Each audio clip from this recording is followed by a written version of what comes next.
Thank you very much. That is the Secretary General ANC. Secretary Ford Kenya will be speaking later, so he shall do his introductions then. Back to regular programming. Once again, Governor Josephat Nanok. I think the Secretary General for Ford Kenya will be speaking, so he will introduce his members when he will be speaking. But quickly, is the governors who are here, just to recognize them from UDA. Governor Anne Waiguru, Governor Salim Mvurya, Governor Mutahi Kahiga, Governor Patrick Kaemba, Governor Jackson Mandago, Governor Stephen Sang, Governor Onesmus Njuki, Governor Dr. Hilary Barchok, and of course myself and many deputy governors that are present. Abdullah Kim Aboud, deputy governors, Wesley Rotish, and Joash Mangi. Governor Kiptis of Baringo is also in the house, and many others I may not see. They are among the delegates. Nani huyo? Asimame nimuone. Waitito baba yao, asanti. Asanti. Let me now bring in for 2 minutes Honorable Duale to come and give his message of congratulations, and Alice Wahome and Salim Mvurya should also be lining. 2 minutes each.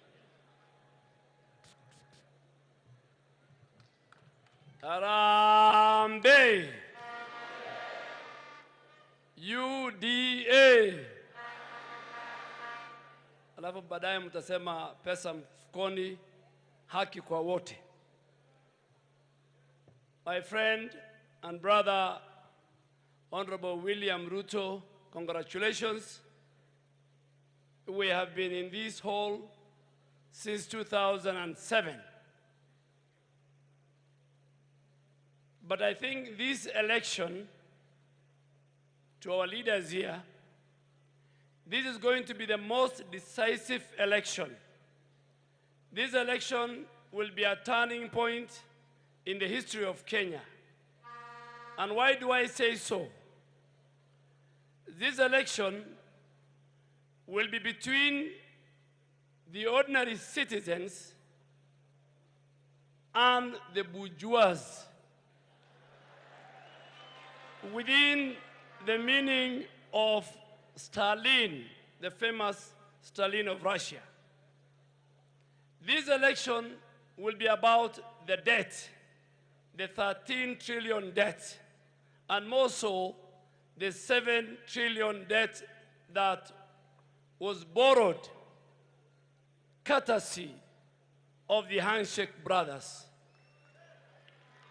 This election will be decisive, and I want to speak for where I come from and the religion that I profess. This election will be about end to impunity and extrajudicial killings. Many Kenyans, never in the history of this country, under a robust Bill of Rights, their bodies are found in our best of our rivers, in the Yala River and in Tana River. Many mothers in northern Kenya, and we will go to Wajir, Garissa, and Mandera, and Lamu, and Kwale. Many women have lost their brothers, their husbands, their sons, through state-organized extrajudicial killing. This government that we are going to form must stop and must protect the lives of innocent Kenyans.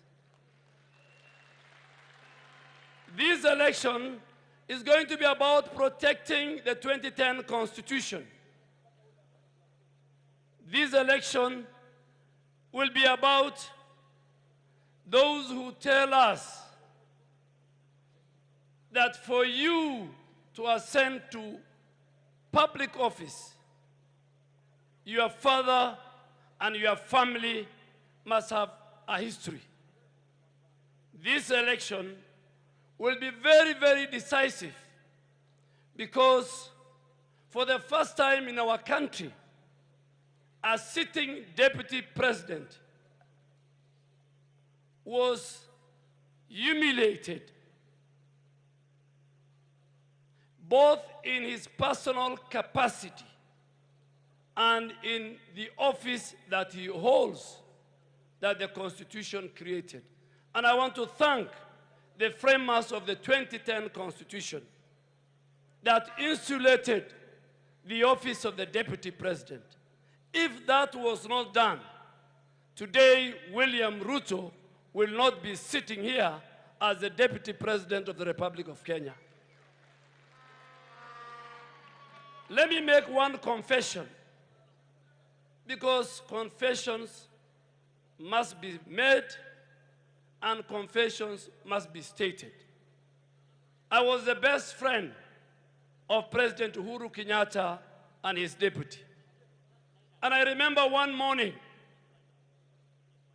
in one of the most rare parliamentary groups in State House that the president engaged me, and he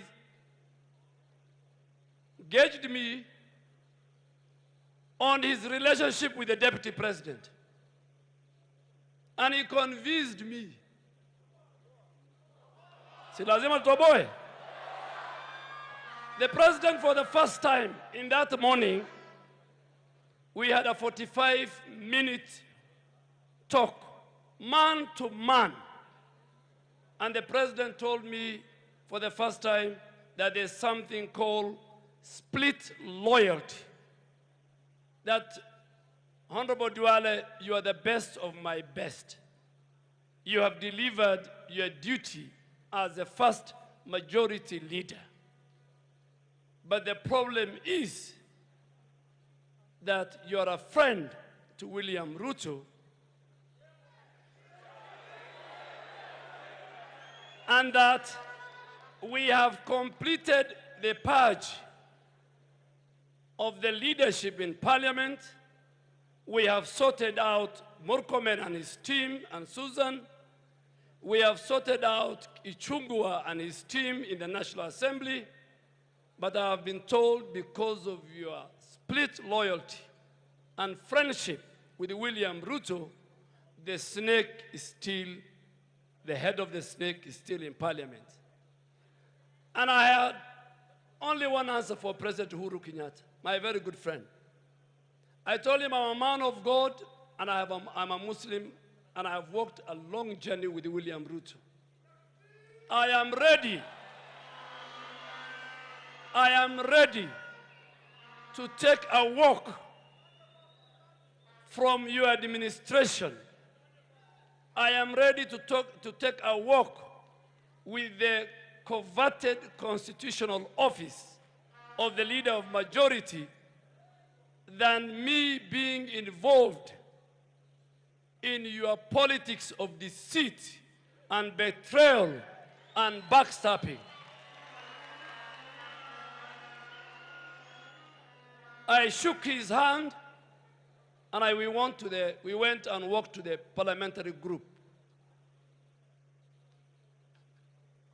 I will give you more when you get an opportunity to read the book that I'm about to complete.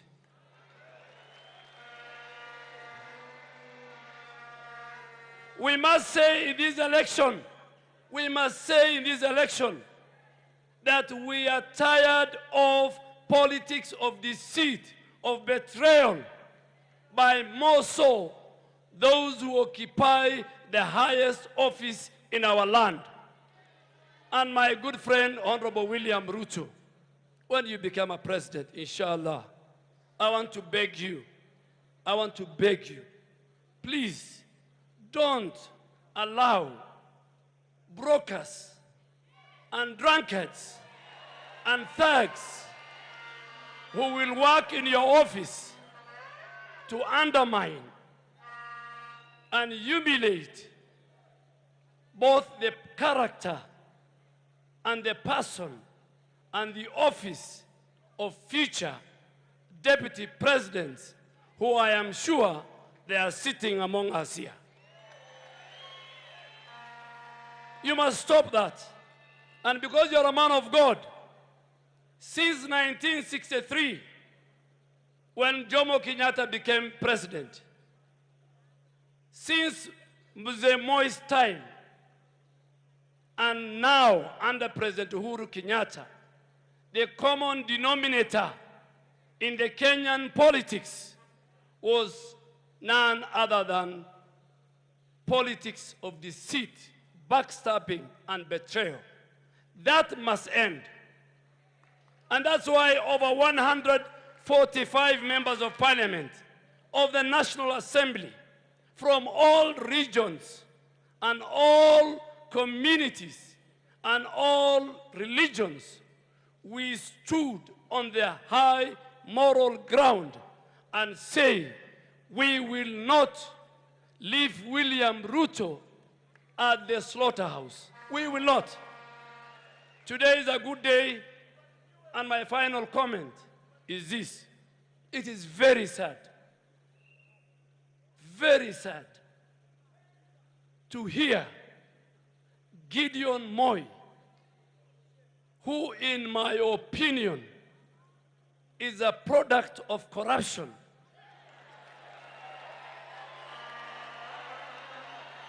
who in my opinion, not the opinion of the people of Kenya, who is a product of corruption from the day he was born to now, is trying to give us a lecture and a scheme of work on how to fight corruption.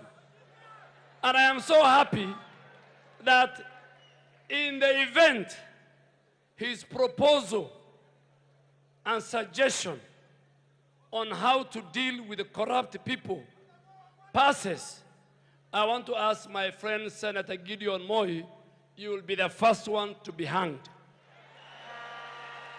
Thank you very much. God bless you all.